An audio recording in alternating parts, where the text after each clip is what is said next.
Greetings and salutations, my people. Welcome back to another episode of the Shit Talk Show, where I, myself, and Demo himself talk all the shit that you just quite frankly aren't ballsy enough to say yourself. But that's okay. That's why we're here. It's been a hell of a week. It's hot as hell. And I'm still tired because sleep is elusive. Demo, how you doing over there? Hello everyone. I'm just melting basically. Like record temperatures up here in UK. We don't have aircon, we don't have any insulation, and just what we get is heat and sweat. But this doesn't stop us playing and gaming. Doesn't matter how hot my phone gets. Have a recovery one, so I can always use my second phone to keep grinding. What have you played anything this weekend, Big? I found myself at friends' houses and played a bit of Resident Evil 4 Remake just because there was nothing else on their PlayStation to play. But no, I was touching Well, one of the grass. best games launched last year. It was a good one. It was a good one. It's always good to jump back in. You know, I'm no complaints. No complaints from me. Otherwise, no, I was mostly outside this weekend. What about you? Well, this weekend was we anticipated on that last episode was the Pokemon Go Fest worldwide. I was mostly working, but between one break and the others, and a little bit in the evening, I was playing about and try to shiny hound a few Pokemon since I'm back in the game after a few years, and I rejoined my old community, did some raid, catch some shiny, and yeah, after that I played some Fortnite as well as usual. It's always a good break to do it. And they launched the new Fortnite Reload map inspired from Squid Games.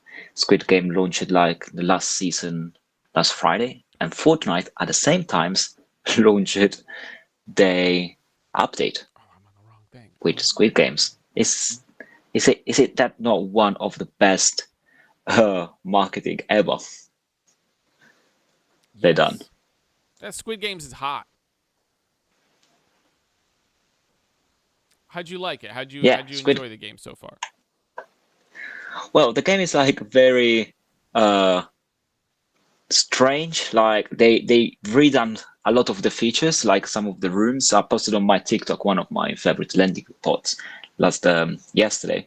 Like it's the green light, red light room, like where it's these massive statues, and you can move only when the statue is facing the wall and it's not looking at you. And if you move at the wrong time, it's just one shot you and you're dead. And and then when you're running the room, it's quite easy. Like you get like all your chests and stuff. You turn up and you just stay there and wait for a bit if any other players try to challenge it, and while they stop to avoid a massive bot, you just shoot them and you kill them instead.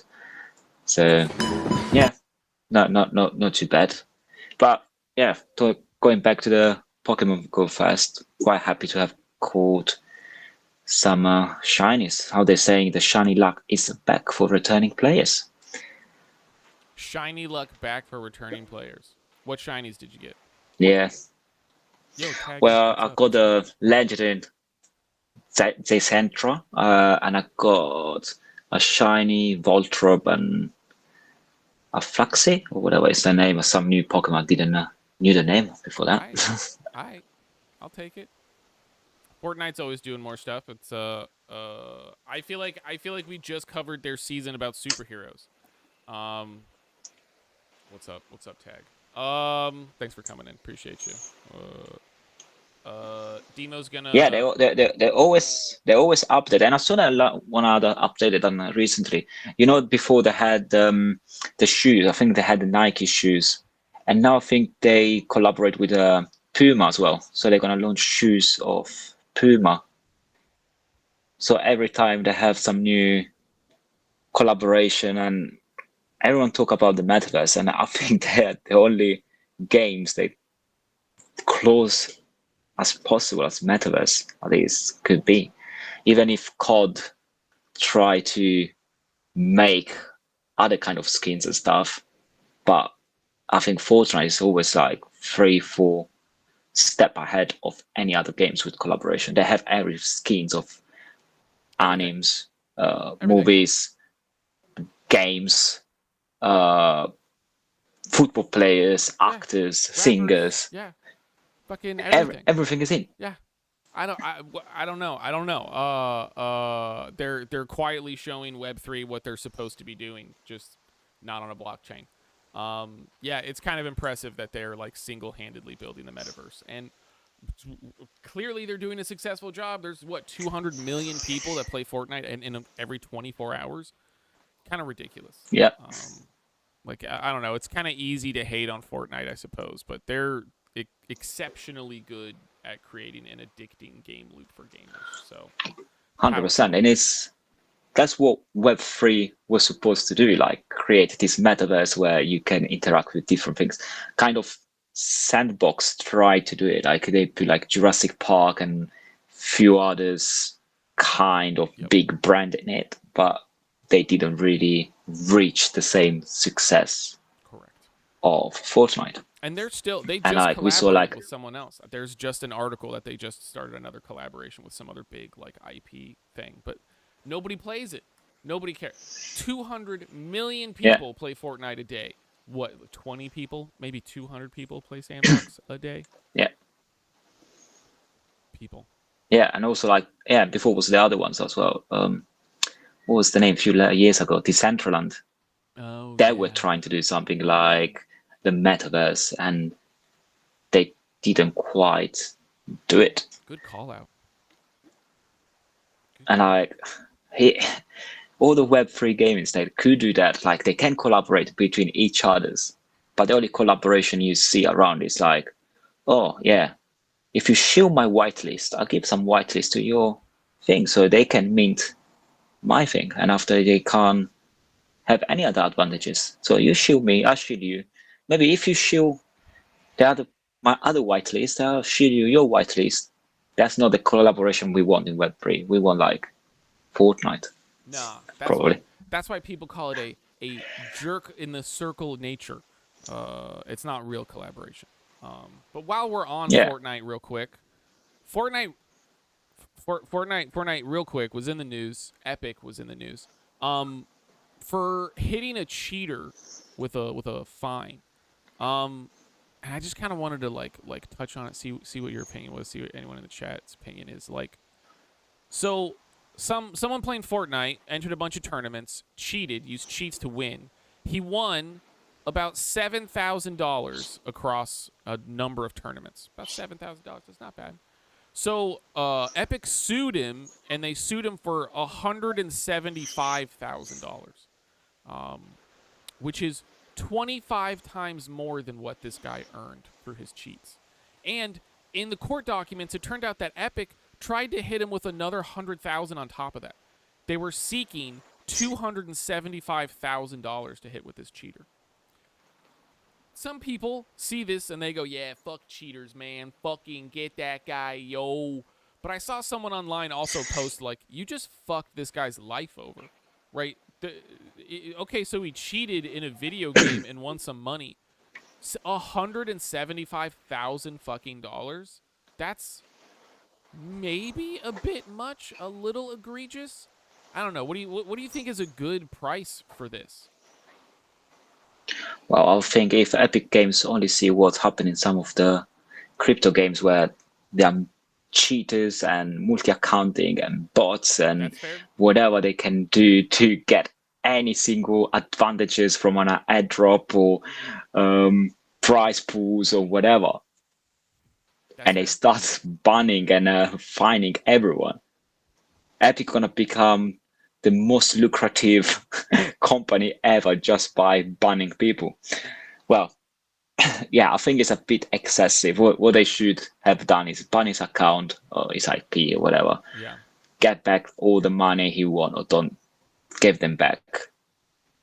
And ask to this guy, listen, you cheat us, we ban you, no money for you, whatever. Help us to solve the problem of how you could cheat us, and we might give you a little compensation. Hey, Like beta tester, you have like, if Fortnite and Epic have beta testers and that they need to find these kind of bugs, and the devs can't find the bugs, and these random guys could hack and cheat and win a tournament where probably was other cheaters, so he was better than the other cheaters probably, or okay. other players. They could maybe just take him and say, help us to solve the problem, show us how you done it, and we take off your ban maybe, and we give you a little compensation, but you obviously you won't win the first prize of the tournament. That'd be helpful. But that's That would be like probably a more sensible things to do. see that requires rational thinking people, and they don't want to spend time doing that. That would there's that collaboration that you're talking about. That would be collaboration. But like this cheater, he cheated 839 times using cheats. And so the court sought to hit him with a $200 fine for every single one of those tournaments, which then resulted in $167,000 plus some legal fees.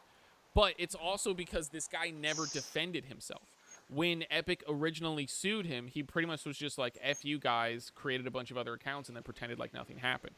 So part of me also wonders if he had lawyered up and actually got a defendant and actually got an attorney, that attorney could have negotiated something for him and been like, okay, let's just lump all of these 800 things under one big fee, and he'll pay $25,000 and he'll make a public apology and yada yada, and that would have been enough. But like, because he ignored it, Epic escalated the thing and then sought $275,000, but the judge was like, that's a bit excessive, guys. Like, damn. Epic has said that they're going to donate all the money because it's not like they need it. But yeah, I don't know. I just thought that was an interesting. At first, my mind was like, yeah, fuck cheaters, because cheaters stole a bunch of money. But like, it's not really how it worked out. And just the reporting on this is actually interesting. Like, Game Industry Biz reports on this and just says this cheater stole money and he got hit with a $175,000 fine. And you go like, wow, yeah, fuck cheaters, right? But then when you go to the IGN one, it explains like, well, he cheated this many times. This is the person's name. This is where he was. That we actually have the legal document. We have the court. Like, yo, people, this is what reporting is. This is what not reporting is. Okay? Victor, rant over. Yeah, nice big rant there. Yeah, but as we say, like, cheaters are always in games, and they always will be. They're always that people that will try to go over the rules. This is fair. And they need also like the company try to do like this big fine, 175,000, whatever, also to scare off other cheaters. They say, oh, if I get caught, I can get fined that much. Yes. But like sometimes the company itself, it can't do nothing. Like, look, for example, like on Pokemon Go, like the game is like you go out and walking around, and after there is these big things of spoofers, and there is the spoofers like just connect the games on the computer, use like an app, and they can use the computer like to move around whatever they want with the comfort of they stay in their house, so they can play the games, walking miles and miles just by staying at home. And obviously, all the normal players then play normally, like I do. Like I go out and walk my dog and catch Pokemons. Kind of have a hate compared to these other players. They don't play on the rules. Right. But during the years, how many bans Niantic done? Not many. How many Scopely will do? Probably not many either. Why? Because even if they spoof, they're still paying players. They're still paying for Battle Pass. They still pay for the raids. They're still paying for features of the game want, and it's still monetization for the game. So if they start banning everyone and they keep only the other ones, maybe they will lose half of the players. Preach it. So sometimes it's like games as well need to balance it out. It's like, okay, they cheating, they do whatever, but and like they're not like robbing from us. They're still paying to play. Niantic cybersecurity, I'm almost 100% sure, can tell all those spoofers, and if they wanted to ban them, they could do it right now in like a single line of code. But they choose not to because exactly like you said, they're still playing, and that allows Niantic or Scopely to now bump their numbers and say, look how many people are playing. Are a bunch of them cheaters? Yeah, Are a bunch of them bots and multiple accounts? And yeah, absolutely. But they can pump those numbers, and it makes them look better. Yeah, it's an interesting line to follow, especially like in cybersecurity, where you're just like, we want to ban all cheaters, and then your boss is like, well, hang on, we'll allow some cheaters that might actually favor us as long as they're not cheating too badly. Yeah. yeah. So I don't know, dude. Like 100. if you find like if you find a way to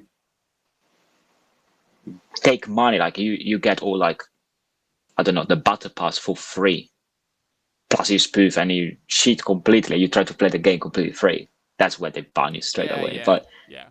if you cheat, but also you pay, and probably you pay a lot, and you make videos like on as a content creator. There are so many content creators on TikTok or YouTube that show how to That's spoof, and true. Niantic can just That's go true. on YouTube, say, let me check. Okay, this username, this username, this username. Like it could be so simple, Yeah. but the limit is they in somehow advertise for free the game as well. Yeah, it's a sticky. It's a sticky thing. But anyways, were there any other games that you played recently, sir? Hmm? Yeah, I was trying another game like from Disney. Like last episode, we talk about Disney's Pinnacle. Was last episode or that episode before? Do you remember like collecting the keys and everything in the game? And I found this game called Speedstorm. It's a kind of Mario Kart from Disney. The game has been launched like first of all, I think it was 2023, like on soft launch, and after 2024 last year it's been launched a bit like worldwide, and you can use all the characters from Disney. You can use them. You have skin of them. You get different skin for the cars. You power them up. You collect coins. You have like gacha. It look like you have a battle pass. You have like a premium battle pass. You have like special coins. Look like Disney is making an experiment, maybe. It's like we saw with Disney Pinnacles, you collect the keys for the pins where they're actually NFTs. No one take over. This one is an experiment from Disney. Like if the game work well, they could make the game completely blockchain on chain. A little bit like what's the other game? Oh Ovation? Baby Yeah, Cart there you go. is doing. Oh Baby Cart have like a card games. Very similar to this, very similar to Mario Kart, but with not a big IP where Disney have probably one of the biggest IP in the world. Yeah, Superstition, theory crafting, we will see. we will see. We will see. It's I'm encouraged that ever since I was a wee lad, ever since I was a young boy, there's always going to be a desire for racing games like this. Always. Yeah, Like doesn't matter the console, doesn't matter the IP, doesn't matter. There's always going to be a desire for racing games like this. Because for me, I didn't have Nintendo growing up. I didn't do Mario Kart. I was doing hmm Bandicoot and Jack X Racing. yeah. Because those were, Oh, okay, I don't know. I was a PlayStation kid most of the time, and those were fucking yeah. sweet Same as combat me. racing games. So like, there's always, and like Mario came out, and it's super popular and everything. But like, yeah. First of all, cool that there's always going to be a desire for these games. Second of all, this looks pretty high quality. Like this looks pretty top notch. But Yeah, it's quite good. They got like different, like every kind of circuit, like is based on one of the Disney movie. Like this one is from Hercules, and I have the one from Frozen, and you have the one from Little Mermaid and stuff like that. So it's and they put like original songs remixed, and so they can use their IP in many ways. Yeah, And also, did you know like Disney had a PlayStation 1 kart game as well? I think it was kart racing, Disney kart racing, something like that from PlayStation 1. that makes sense. I I mean, did play that one as well. I would say Disney was doing the metaverse before anyone else because of Kingdom Hearts.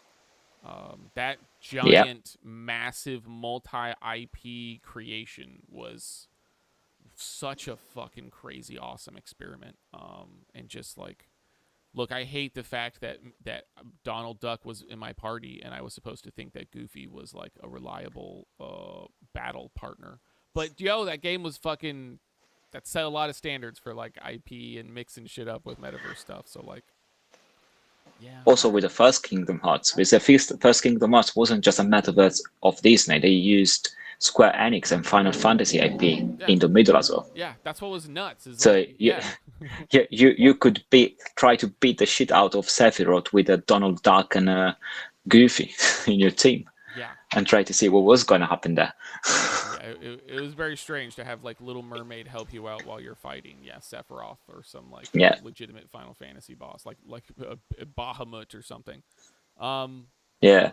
And I think Sephiroth was in the Mount Olympus world, if I'm not wrong, in the same way of Hercules, there you go. Look at you remembering all the Kingdom Heart right? lore.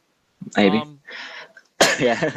so And I I think didn't. also in Kingdom Hearts, the Nintendo one was a little bit of a mix with Final Fantasy.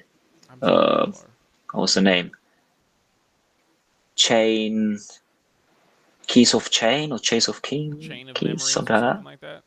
Chains of Memory, There you go. Chains of Memory. I think on that one it was like a card game thing. Something you still had like some of the Final Fantasy characters, and after they completely eliminated them, and They now it's went just a Disney. vice versa as well, because I believe there's World of Final Fantasy, and you can play as Sora and Riku and Kairi in that game as well. Mm, Um, yeah, so and that's how you do it, people. That's how you do it. Again, Monster Hunter's been doing it too. Monster Hunter has been working with all of Capcom's IP. Like all of Capcom IP is available in Monster Hunter shit because they're just like, yeah, why would we yeah, not share it? Like I don't know, man. It's right there. It's right there, Web3 devs. It's right there. Just get yeah. your shit together.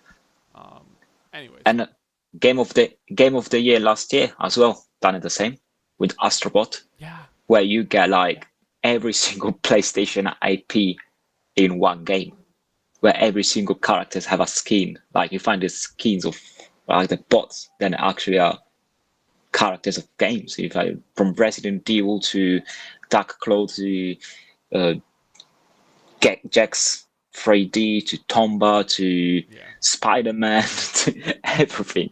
Spider-Man. So they put even Marvel inside a fucking game. yeah, dude. This was an exclusive of PlayStation, so they could make that one. They went run that as well. It's right there, devs. It's right there. I feel like I shouldn't have to tell you to do your job. It's right there, guys.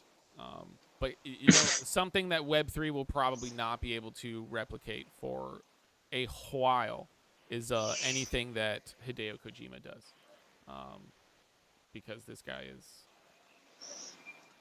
what word would you use to describe Hideo Kojima, Demo? A visionary. Okay,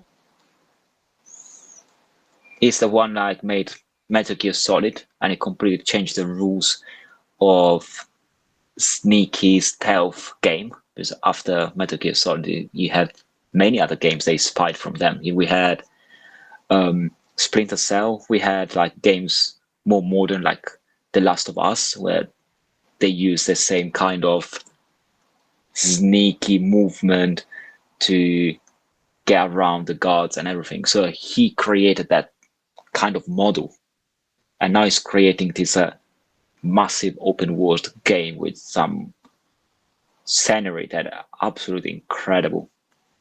Very good story. Game still, I would believe, is not for everyone. I would agree with There's that. a lot of people really love this game, and they saying it's the biggest contestant with um, Claire Expedition 33 as a game of the year for this year. People are And other crazy. people completely hate this game and say, "I spent the last 2 hours running from one side to the others, and I'm still running. Yeah, yeah. This game is. I mean, look. Again, Hideo Kojima, amazing storyteller. I feel like on like a metaphorical level, on the building blocks of story, he's an amazing storyteller. But this shit don't make no sense, and it's just a walking simulator. It's just a movie simulator. Like, there's more cutscenes in this shit than gameplay that's worth it, in my opinion. And the gameplay is just walking around. You're just walking around, bro. Yeah. Whatever. It's gorgeous, like you said. Scenery is beautiful. It's gorgeous. Shit's amazing. But, bruh. Yeah, they have some of the best scenery. Like the view is very depth. Like when you go on top of the mountains, you just don't say on one layer. You see multiple levels. You see all the way down to the horizon. Where some games you can kind of see where is the line. Where this one you can't really see. You can see all the way through. Yeah.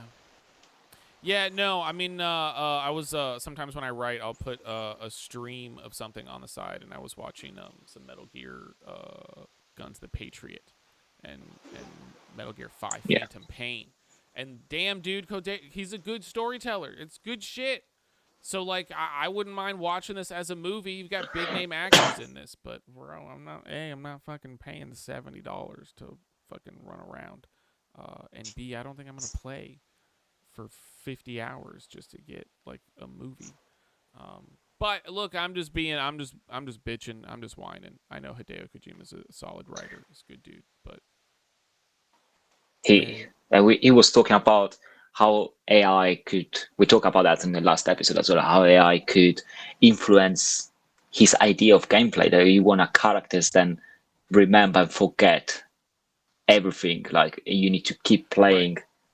otherwise your character will forgive stuff. I feel That like would be like an interesting way to create a game. that's already. I mean, your character doesn't forget it, but that's already a mechanic in Once Human, where if you don't log Yeah. in enough, all the resources you have expire. Your base deteriorates. Like you don't lose skills, but it resets so quickly that you sometimes might log in and all your Yeah. skills are gone. So like, I don't know, man. I don't want my game to be a Yeah. job. My game's supposed to be an escape. It's not supposed to be a like, fuck, I've got to log in and do this shit.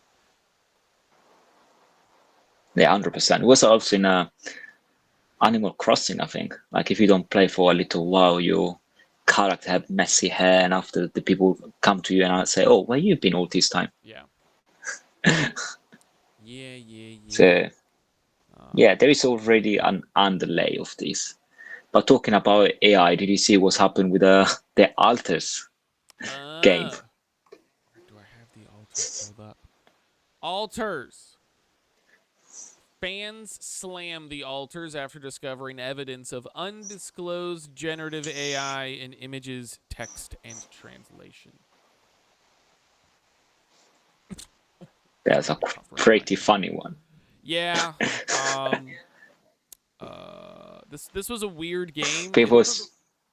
Sorry, go on. Yeah, I was just saying how funny it was, like how they found it out like in this little screen and they forgot to delete one phrase. Then it's like a generative phrase from any AI.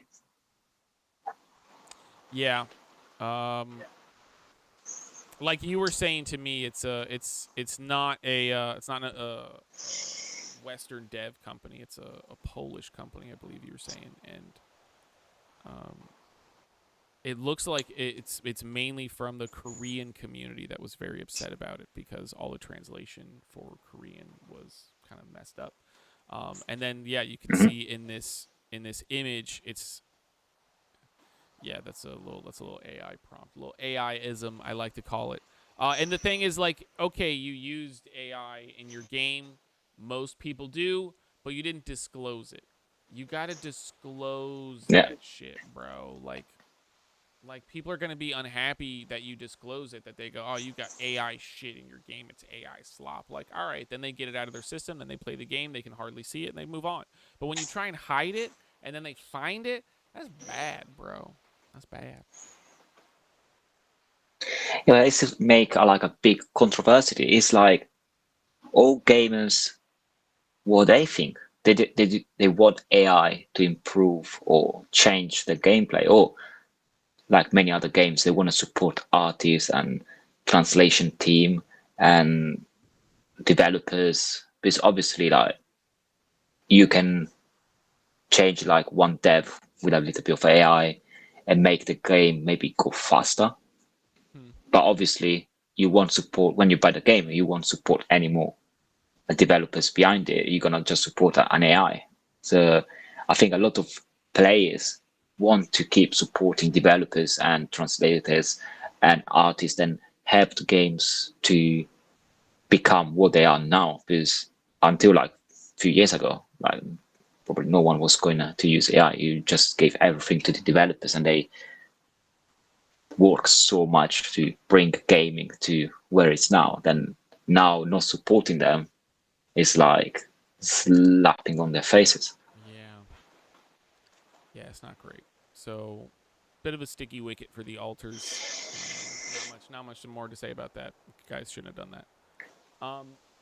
Yeah, Moving to something that is near and dear to my heart. GamesBeat has finally upgraded. Um, GamesBeat is where I go for a lot of my news. In Dean Takahashi, we trust. He is probably the most integrity-filled, character-driven journalist in all of gaming. And he's been running GamesBeat under VentureBeat for a while now. VentureBeat was the main umbrella, and GamesBeat was one of their branches. But GamesBeat has become so awesome that they've now become the umbrella, and everything else is a branch under them. So kudos to Dean, kudos to GamesBeat.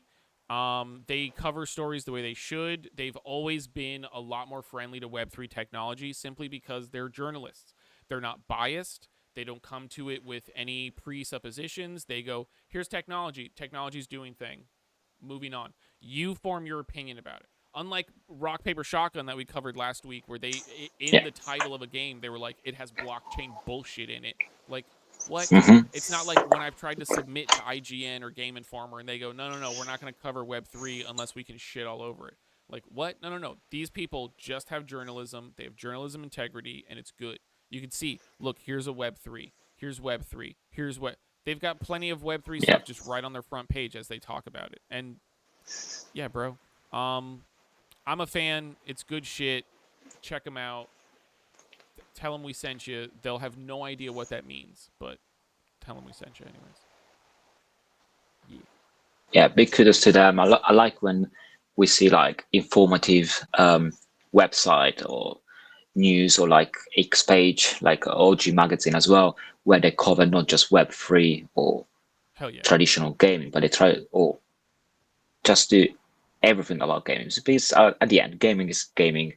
Players are players. If you want to play crypto games, you play them. If you don't want to play, you just move on and you play another game. If you want to play game with the AI, you play game with the AI. If you don't want to play game with the AI, you just don't play game with the AI. It's not like It's not you hard. tell that is bullshit. That is bullshit. This is bullshit. It's Yeah. game. This is game. If Yeah. it's a good game, you talk good. If it's a good game. If it's a bad game, like we've talked sometimes ago, Mojo Planet is a fucking bad game. It's a shit game. Yeah. Like you need to tell that. Yes. Yeah. And if it's a very good game, like I don't know, Expedition 33 or Blueprints or Monster Hunters, you just say, yes, are good games, but also these kind of games have something that it could improve or it couldn't be improved, or something is good, something is shit. Everything is gaming, man. Gaming is gaming. Gaming is gaming, and I appreciate Yeah. people that report on it that way. I mean, much like I suppose in politics, there are people who want the opinion, like Rock Paper Shotgun. Maybe we call Rock Paper Shotgun a blog and not journalism and not hmm reporting because they have so much of their opinion on top of the actual news. But yeah, I prefer just give me the facts and I'll make my own opinion. And like here's some more Web3 shit that they have. The Sandbox. Oh, this is what we were talking about earlier. The Sandbox partners with Cirque du Soleil. What? Ooh, What? that's a random one. It's a very random one. That's just super random one. I don't know. I mean, listen, shout out to whoever's running collabs at the Sandbox because you're getting big names in a dead game. So like, I don't know how you're convincing them or how much you're paying them, but dude, doing a great job. But it's all for naught, unfortunately. Anyways. Yeah, it's doing well, but it's not doing well. Anyways. Netflix Squid Game Unleashed gets new content alongside season 3. There we go. Look at that. Also, Netflix and their games launching new Squid Games things. Netflix. That's something we talk. Did we talk before about how Netflix is using the same method? Like Fortnite use Squid Games to release a new map, and Netflix is using games based on series they're launching. And it was one on Black Mirror as well, like where in the episode of Black Mirror is based on these video games, Moglets, yeah, and then they've released like a mobile game about that, where you need to save the world by hacking all the crypto exchange, apparently. Netflix realized that making games is hard, so they've decided to only do games that are about their largest IPs. Stranger Things, Black Mirror, Squid Games, stuff like that. Are the games and that good? makes sense as well. Yeah, I mean, Yeah. they gotta make that money somehow. So it is what it is. Yeah, they do make people download the game because if they like the series, normally people will say, "Oh, there is a game talking about a series. I'll finish the series. Let's see if there is sometimes like some little sneak peek or like some secret scenes in the games. Then it reveals something in the series, and so they're gonna maybe try the games and say, "Oh yeah, it's a little game. Let's see how it is." Like that's humankind. It's like curiosity. So people would be curious to see the game based on their favorite series. And most of the time they're gonna be disappointed, like when they see series based on their favorite games. Yeah, I mean, I'm always disappointed with Netflix shit. Speaking of disappointment, let's talk about Xociety for a minute and what happened there. Whoa, I think that was one of the biggest disappointment of 2025 at the moment, because it was like the main hyped games around, and it's still a good game. But as every game in cryptos and Web3, then we always saw the same story happening. Since we're talking about token, let's put a little disclaimers. Me and Jude are no financial advisors. We're talking about shit. We're talking about gaming, and we're reviewing what's happening in the industry. And what's happened is they launched a token, and the token went down to the hell. Have you seen it? Have you seen the big red candle and how he went? Yeah. Bad. Basically, like, yeah. They launched the token. They launched it on two major exchange, I think Binance and Bybit. But at the moment of the launch was a fair launch with community and players able to claim the token before the exchange. So they would have the token before anyone else. And these strange things happened where apparently they've been botted and only 5% of the players could claim the token and no one else could. And I don't think they can yet. Obviously, the society straight away was showing up the problems, was apologizing to all their players, but the token dumped down. And if the players couldn't claim it, we don't know who dumped down the token, like someone. And is this big gonna change the view people will have about Xociety as a game and also Sui as a blockchain? Is Yes. the one behind them? And I would say, by extension, anyone that was shilling this shit. Anyone that was shilling this shit going, yeah, this is going to be amazing. If they actually looked at the tokenomics of that coin, if they actually read the white paper and they got on their content and they got on their account and tried to tell you to buy it and tell you it's a good thing, fuck them. They were just getting money. They had no idea what they were doing, and they were 100% going to use you as exit liquidity and shit on you. Yeah, I think it 100% does not reflect well on Xociety or on Sui. Their CEO was out here. This is his account, Old Ginger. This is their founder and CEO. Trying to communicate at the very least. Give him props for that. We've seen plenty of founders in Web3 fuck just that up, not communicating. But Yeah. dude, I mean, we'll take it. He had one message where he tried to explain, we're doing everything that we can. He had another one where he said, look, we know the problem is escalating. We're going to try and shut it down. And then he just had one that was just a big apology that was like, we fucked up. Sorry.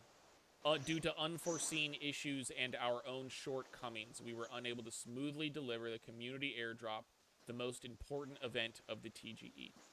Correct. Even now, the claim site continues to face ongoing attacks. Are those attacks, or are those people just trying to claim their fucking coins?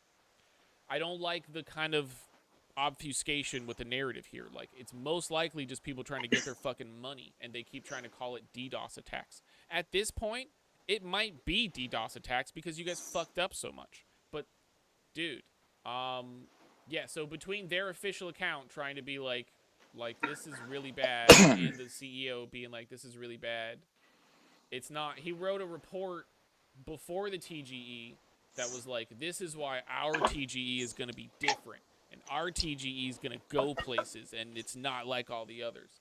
And then that didn't age well, so he wrote a completely different report that was like, yeah, so we fucked that up, but we're still different. Like, nah, dude. And then tried to post the other day, like, look how much XO has gone up. It's gone up 66% in a day. It's because it dumped so fucking hardcore, bro. Yeah, I don't know, dude. Like, shout out to Oxa, who's in the Northbound DMs and sends us collab information and sends us info and stuff like that. Oxa's a homie. Way to go. But, you know, the tokenomics for this, anyone that read the tokenomics, Phasia sent the tokenomics to me before it launched. And I was like, listen, I know you like this game, but this token is garbage. I don't think anyone thought otherwise. So if there's any creator, if you see any creator that was trying to shill that shit,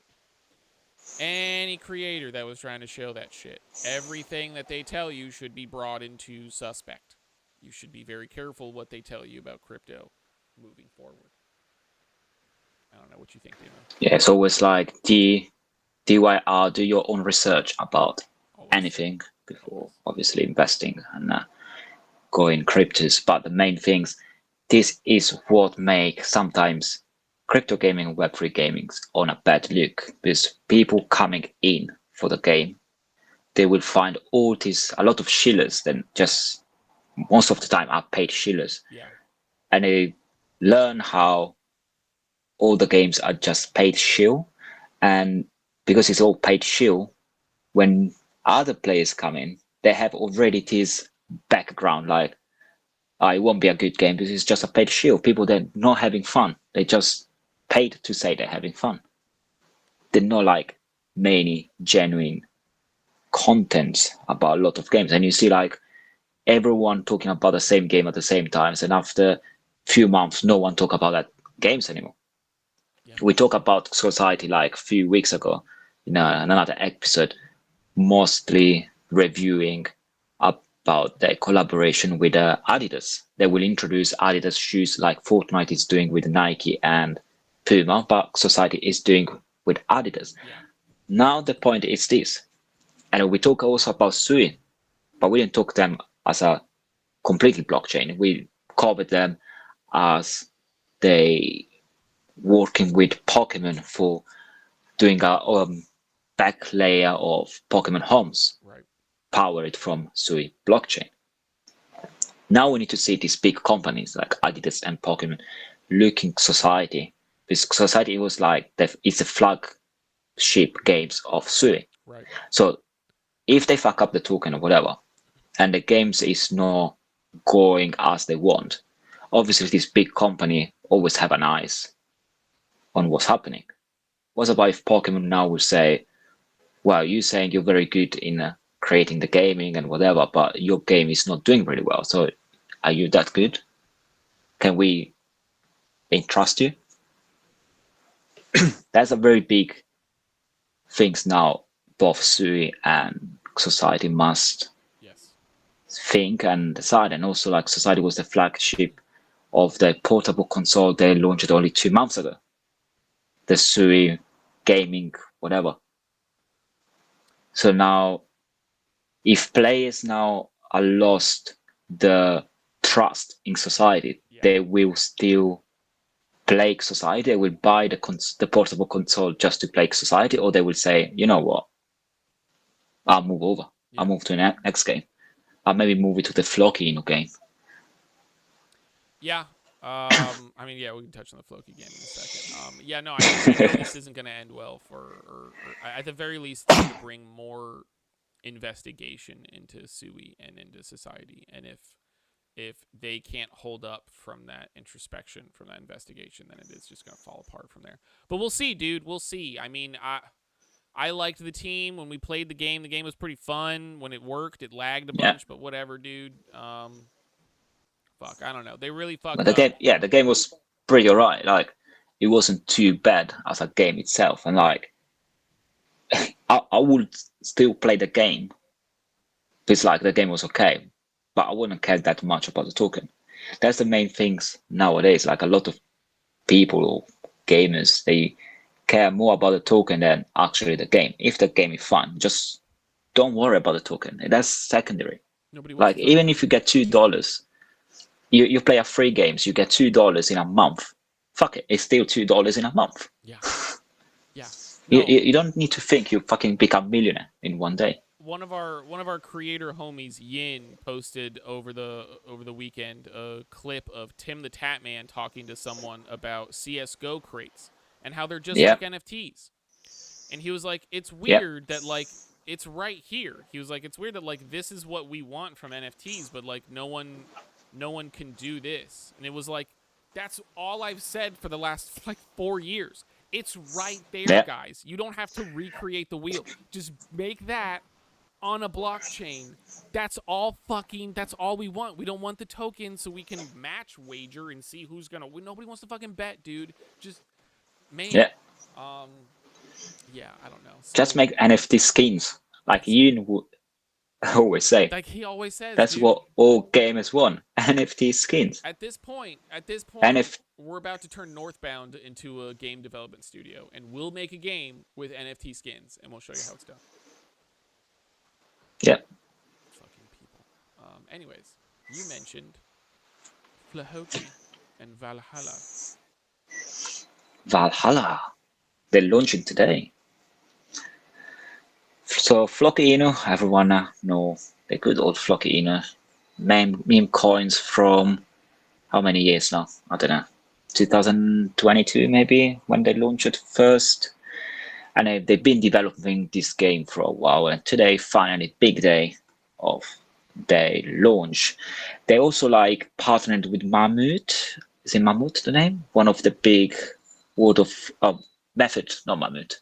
One of the big World of Warcraft kind of communities. Gotcha. And they're launching this MMORPG. Then it's a kind of turn-based Pokemon games. And that trailer looked good. But the game itself, if you go on the website, it looked like a very bad version of RuneScape. Maybe when RuneScape firstly come out in 2002 was already better than this graphically. And whoever launched a Pokemon-like game with only 8 monsters, 8, like 8. What you do, like you catch them all 8 and you finish the game. That's crazy. there is variation of these Pokemons, maybe? No, not either. Because if you go like on their website, there is a button and you can click it. I was looking at the first 8. I say, oh, maybe that's just the first 8 main. And after there is a button like, see all the creatures. I click it. I say, yes, we are gonna see them all. The same 8. Damn. The same 8. Damn, dude. What what do you think about this game? Have you seen it? How you see like a meme coin launching a game to give utility to the meme coin? This is so 100% not on my radar. I don't know if I could care any less about this or anything that Floki is doing. I probably could care slightly less, but I don't know if it's actually possible. This is so pointless and stupid that it almost doesn't need anyone to say how pointless and stupid it is. It's a Telegram game. It's a creature battler. There's only 8 of them when the original Pokemon launched with 151. It's just called Valhalla. It's a play to earn experience. Nah, Floki's like 3 years behind in my opinion. This trailer is really stupid because, no offense, if some mythical creature saves me, my very next thought is not, I'm going to harness this creature to battle people in an arena. I don't know. It's weird. It's very weird and profoundly stupid, in my opinion. I have spoken. The spoke of truth. Yeah, definitely. Like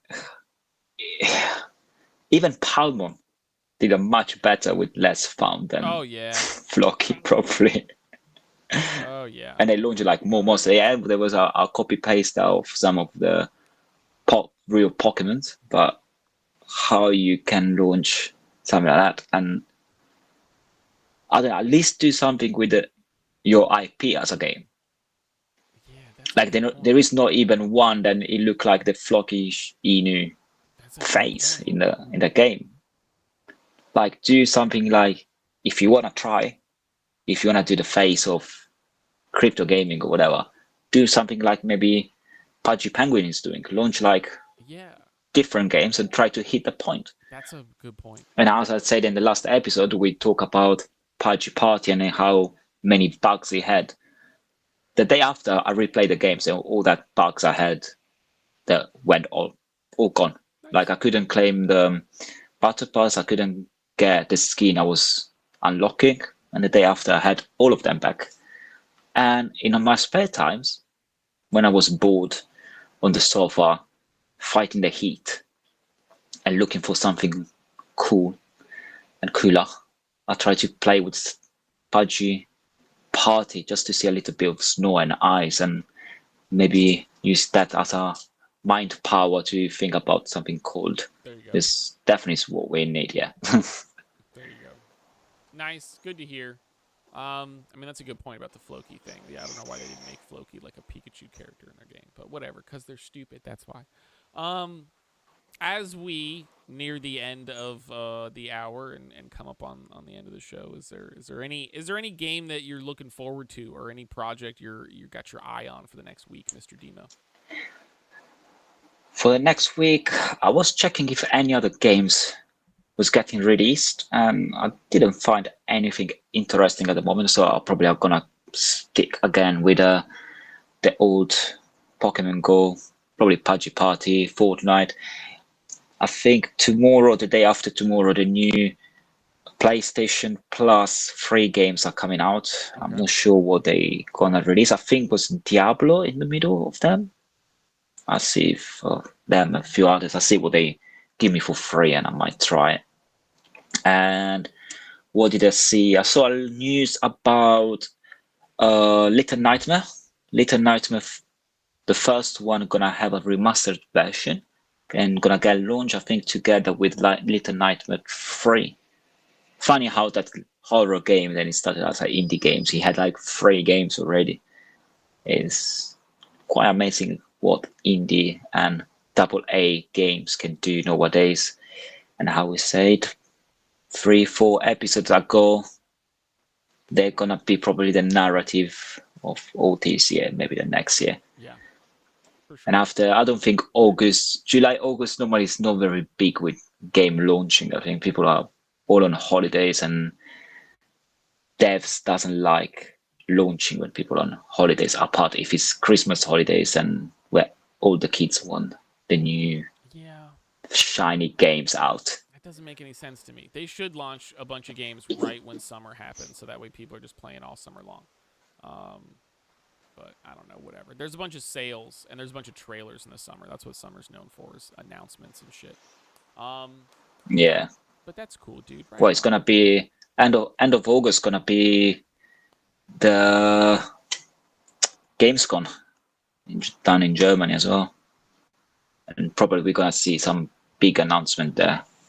I would say we're gonna have more news about Resident Evil 9, probably about GTA 6, because they're gonna be the next year's games, and Silent Hill F, as we know, is coming this September. I can't wait for it. The cool Give me little the autumn.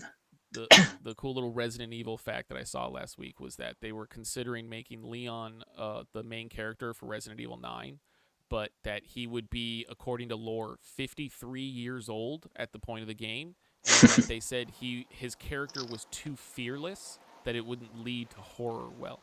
So they wanted a new character that was actually scared and would actually be encountering the monsters for the first time. So that way it's more of a horror experience instead of like an action, let's go fucking kill these things experience.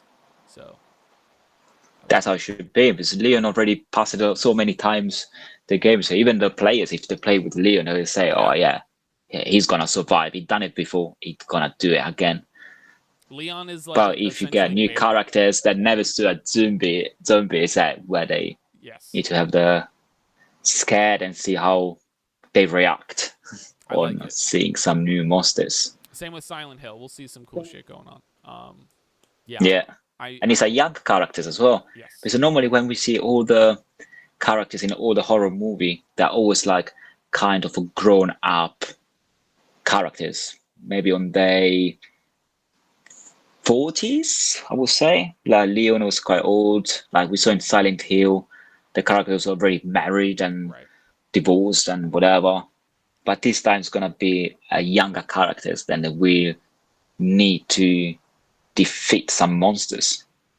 So that would be quite interesting to see how that gonna be in the storyline. Yeah, I'm interested. We'll see how it goes. I might jump into some Eve Frontiers this week. We'll see how that works.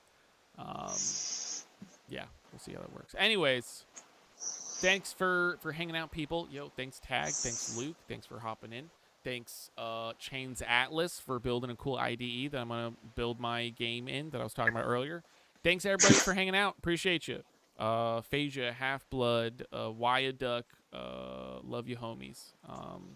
Thanks for hanging out. Mr. Demo, please sign us off as always.